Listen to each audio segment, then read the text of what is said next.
Time for some FT breaking news. It's Scotty, Braun, Erik Kratz, and MLB Insider from Fansided Robert Murray joining us right now. We're all over the place, okay? But trades break, and the Yankees are acquiring Jazz Chisholm. So let's get right to it. Robert, your thoughts on the Yankees getting some infield help after another disastrous night for them to a division rival?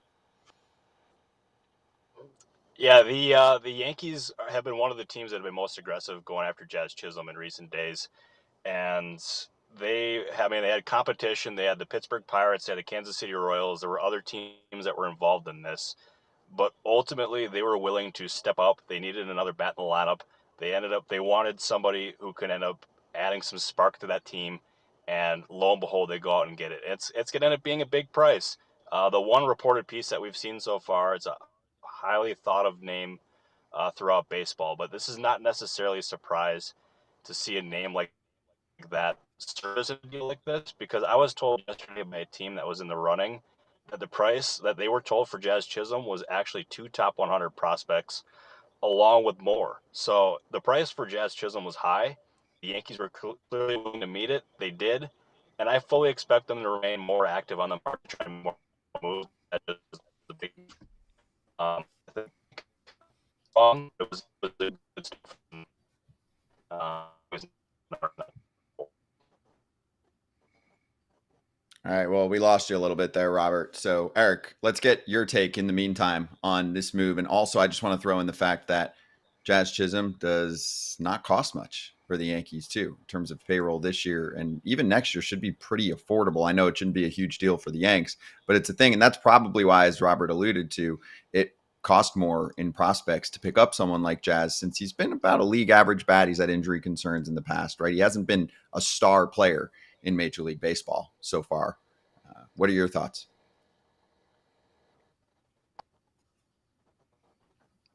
Oh, I think we'll be right back with Kratz and with Robert Murray, who are both not in a home with Wi-Fi right now. But anyway, for the Yankees, they're coming off a devastating loss. It was the bullpen that was a problem for them. So we'll see if they're going to add some bullpen arms as well. But Jazz was someone that has been, I would say, highly debated as well. We had Dan O'Dowd on Foul Territory this week, who thought that the New York City bright lights might be a lot for Jazz. But then we've talked to other reporters and even some former players that have thought it could actually be the perfect place for him for both sides. Like Robert mentioned, it could be a nice boost to this team in terms of an energy spark, because the offense has been dead. I know they put up some runs yesterday, but if you look at the past month and a half, it's Judge, Soto, and as Luis Severino said, that's about it. You have 2 bats out of 9 in your lineup card. So let's bring in Derek Levandowski right now, NYY Recaps host, joining us to get a little more insight. Derek, great to see you, dude. So first off, I mean, you're interacting with Yankee fans on a daily basis. Are they excited about a move like this? And are they satisfied with a potential boost to the offense? Because he can even maybe play a little bit of third too. I would think he's a pretty versatile guy. He hasn't done it in the past, but I know Yankee fans are pretty pissed off about DJ LeMahieu's production too. Well, DJ has been brutal, but I think the Yankees are just glad that the Yankees fans are glad that the Yankees are trying to do something right now, right? I mean, yesterday everybody in the AL East made a deal except for the Yankees, so it's about time for them to get on the bus and get moving.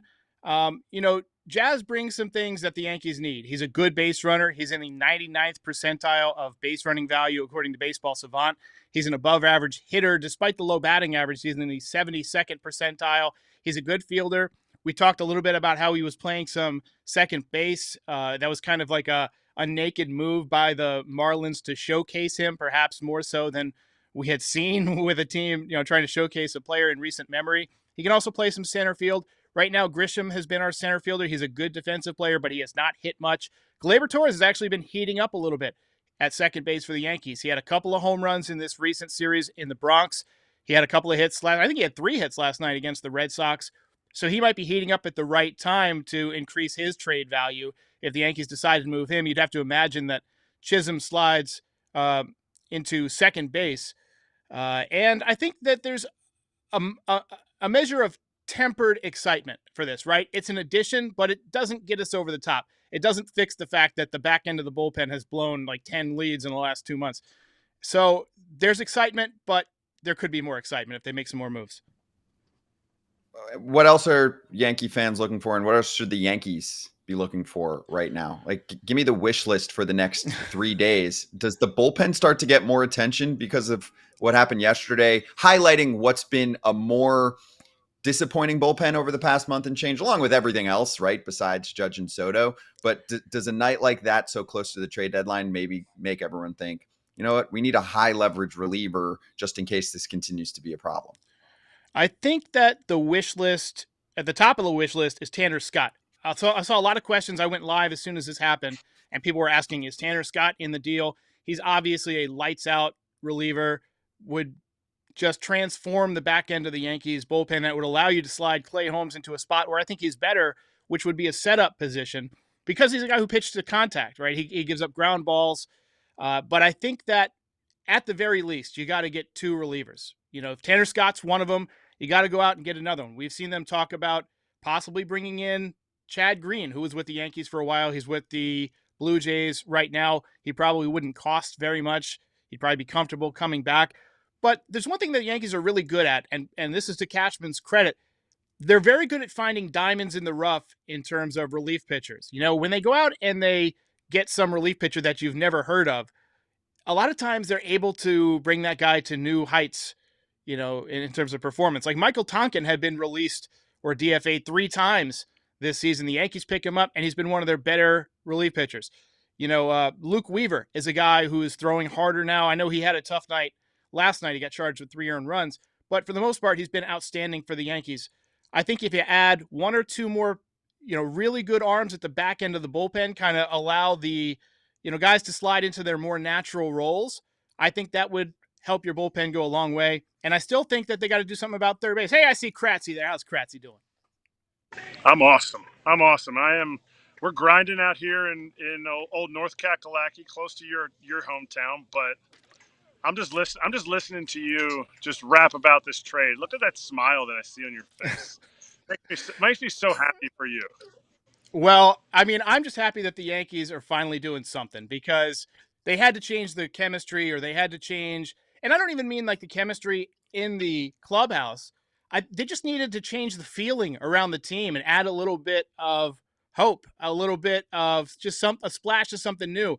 There had been some discussions about whether or not Chisholm's personality would even fit with the Yankees, because he's a very kind of, you know, energetic force, and the Yankees are more of like a business-like organization. But I think it's perfect, man. I think we need some of that fun. I was talking with Scott on my show the other day, and we were talking about like the beard rule and how the Yankees just don't seem like a fun franchise right now. Well, Jazz Chisholm is fun, and I'm looking forward to the first triple at Yankee Stadium to clear the bases and the crowd just going nuts. How is Stroman doing? Because we had these same discussions about Stroman, and I'm seeing him assimilate himself into that clubhouse really well. And I saw his energy not get squashed like I'm afraid some guys, when they think, "Oh, I'm going to the Yankees," oh man, like they're going to squash his energy. They're shaving his beard. Your emotions and everything, your reaction to hitting a triple has nothing to do with your dreadlocks, your beard, your rules, right, whatever it is. It's about the energy, and it's about the ability to play. To me, there was questions of him, you know, the on and off the field stuff. Listen, the Yankees have not been playing well. This is not a Cashman thing. This is not a Steinbrenner. This is not a Hal Steinbrenner thing. This is a players on the field need a swift kick in the butt. And to me, this is a trade that gives this. Not in the sense that, like, you guys are bad. No, it's a sense that he's going to come in and play his game. That means I want you guys to come in and play your game too. And I think it is an incredible pickup that I probably would have said a few weeks ago when they were hot. No chance. Even with Glaber not doing well, I would have said, nah, you don't need him. Glaber will figure it out. What this does is it pushes some guys. And I'm not saying who it's going to push, because I don't know exactly how they're going to deploy him. But I also think, I caught the tail end of it, Derek. I think this is just the start of them making moves. And Cashman could not have hit more nails on the head so far this offseason to right now. He went out and got the best player available, Juan Soto. Last offseason, he went and got the best pitcher available, Carlos Rodon. He went out and fortified an outfield that you knew was going to have issues. He went out and got Verdugo and Trent Grisham.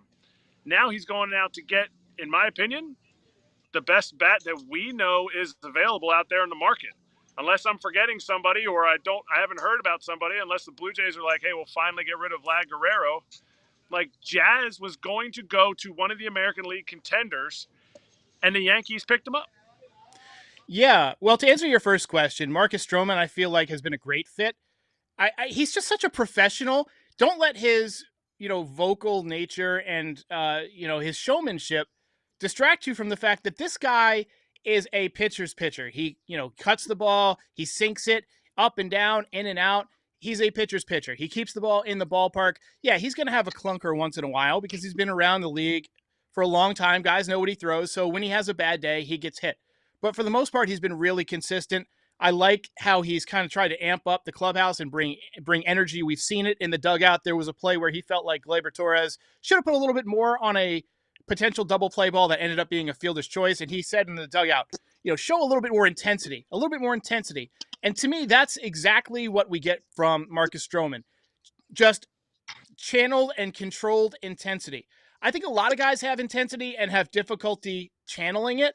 Maybe, Stroman can help, some of these guys channel that out onto the field. So I love that move. In terms of Cashman and his offseason, yeah, got to give him kudos for Soto. Verdugo was somebody that Aaron Judge actually wanted to bring in because they had the same, hitting coach in the offseason. And Verdugo was playing really well until about a month ago when he ran into a wall. We were actually watching the game, and he ran into a wall in center field in Baltimore. He had just had a good series against Boston. He had a big home run, and then he runs into the wall at Yankee Stadium against Baltimore, and he went into a huge slump. I think he was playing hurt. Lately, he's been driving the ball a little bit better. He hit one to left field last night that looked like the old Verdugo. He went up the middle a couple nights ago, so he's starting to get away from that pull mode. So that's good. So that's a positive. We've also got Giancarlo Stanton coming back on Monday, and his mere presence in the lineup, I don't care if he's, a 250 hitter. He can hit some nukes, and nobody wants to give up nukes on the mound. So that adds a little bit of dread for a pitcher, knowing a guy can hit 120 right back at you too. So I feel like the momentum is maybe starting to turn a little bit for the Yankees. Forget last night, forget the series, that we just played, with the Rays. I feel like the momentum is beginning to swing, and this is step number one.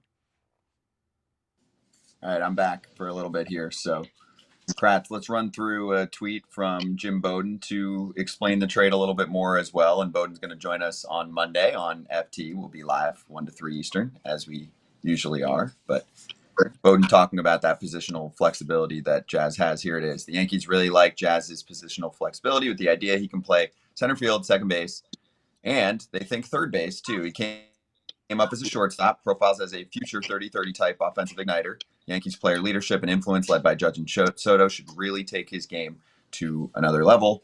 I tend to agree with that. Kratz, do you agree with that assessment from Bowden as well? I mean, he was playing on a really bad team that decided not to go for it this year based on their pitching injuries, and I guess their GM change. They want to kind of scrap it all down and restart. Not to mention, there's still going to be quite a few trades with the Marlins. They're desperately trying to trade away Josh Bell. Tanner Scott, as Derek mentioned earlier, is going to be a big deal acquisition. There's probably a few other relievers in the mix there. Maybe even Berger gets traded and some other position players. So they're essentially tanking and tearing it all down again after basically 1 year playoff run. But anyway, your thoughts on how Jazz will look with the Yanks, and yeah, your take on anything else with the Marlins too coming up. First of all, I think the way he's going to look with the Yanks is I think it's going to unlock so many things because of what Jim just said in his tweet, talking about how he doesn't need to be the leader.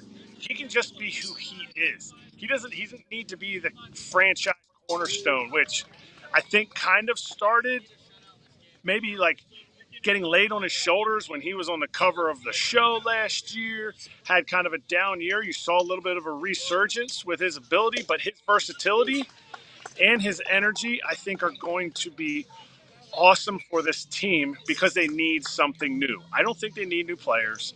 And Yankee fans, they don't need a new manager. And no, Yankee fans, they don't need a new GM. This is a team that was leading baseball, and they will continue to lead baseball when they just get over this hump in the season, this bump in the road.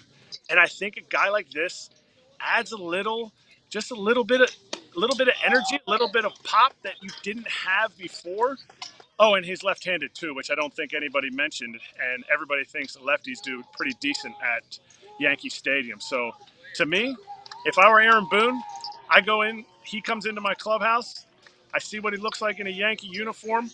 I plop him in one spot in the lineup, and I go, I want you to be you, and follow the horses. Follow Soto. Follow Judge. They've done it for a while. Let's go get this thing. All right. Let's get Todd Frazier's take on this deal too. Run it. Hey guys, what do you know? Yankees make a monster move right here, getting Jazz Chisholm. I think this is awesome. Coming to New York, I think the fans are going to absolutely love him. You could put him anywhere. I think he'll fit right in the infield if you need him. Outfield, why not? The guy's got the spark, he's got the energy needed, and they definitely need that. Yankees, huge pickup. Cashman getting after it right now. More moves to come, but again, the Bronx is getting a good one. Yeah, the Yankees have to go all out in a year like this, right? I mean, they definitely have the star power at the top. They want to impress Soto. They gave up a lot to get Soto. Jack Curry, who covers the Yanks, is an insider for Yes, has talked about how they're in talks for another deal. And then he added to that and said the Yanks have had numerous combos with the Rays, who have already dealt Eflin and Arozarena. Paredes and Fairbanks could be trade targets. Obviously, that would be great for them. I always seem to think, Derek, that the Rays are going to really, make it hurt because there's a really good rivalry between those two. Also, by the way, Ken Rosenthal reporting that the Sox are in serious discussions to acquire Danny Jansen from the Blue Jays. That would be a nice veteran catcher pickup for them as well. So as we're chatting here, a lot's happening. But any thoughts about any of those that I just mentioned before we sign off? I always worry about trading with the Rays. If I were a GM, if I were Brian Cashman, and the Rays had players available, I would ask the Rays, who do you want for these guys?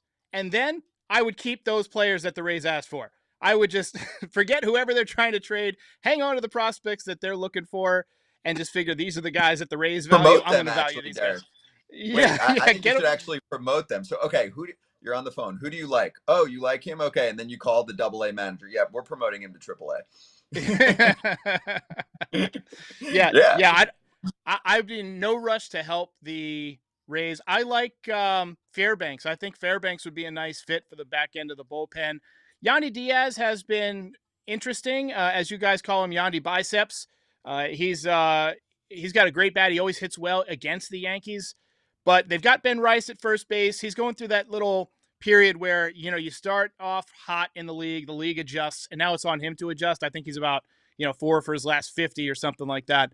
But, if he gets a couple of hits over the next couple of days, maybe he can stave off the Yankees trading for another first baseman. I don't think Rizzo has much left. So, Yandy Diaz would be the guy from that group who interests me most. Okay. I love Isaac Paredes. I mean, you technically could just plug him in at, say, third base. He's not a great defender, but I mean, you definitely would be taking a shot at what you've had there. I think it's less realistic though, Kratz. I mean, the asking price for Paredes should be, I would say, higher to even significantly higher than Jazz Chisholm. You would really have to beat up your farm system if you're going for someone like that. 3 years of control, one of the better hitters in baseball this season. So I would say probably more along the lines of a Fairbanks, a reliever, if they're going to get someone from Tampa Bay, if at all. Your thoughts? And final thoughts? Yeah, let's pump the brakes. Yeah, let's pump the brakes. Okay, just because they get one position player doesn't mean they're taking everybody possible out there. To me, I don't think I see any other position players coming to the Yankees. I think we could get, if Fairbanks is available, which is a name that's exciting. To me, I think the Yankees should be in on it. I think if Carlos Estevez is a name that's exciting. I think you need that 8th and 9th inning piece, guy that's experienced in case there's a situation where Clay Holmes doesn't need to or can't come in and get a strikeout. He's more of a ground ball guy consistently. I get it. He's getting his strikeouts, but you always need more depth. Like Derek had said earlier, so that guys kind of slide into their spots and you have the most success and not forcing guys too much. Yeah, and I'll just read the full trade now. Alden Gonzalez putting it out there, the Jazz trade, which is where we started this video. The Marlins get Agustin Ramirez, the bat first catcher from the Yanks, who's got some serious pop potential. Jared Cerna, infield prospect, and Abraham Ramirez, infield prospect as well. I got to finish with a little Pap tweet too. Of course, Pap loves the Yankees, but he said Yanks get Jazz, 240 lifetime hitter, 30% K rate. I bet him and Verdugo would be best friends. Wow. Classic Pap. Classic Pap. All right. Anyway. Oh, Pap. Yeah, the Yankees, Robert Murray, are probably not done today, so maybe we'll be back for another video. But in the meantime, thank you for checking this out. FT is live every day, 1 to 3 Eastern.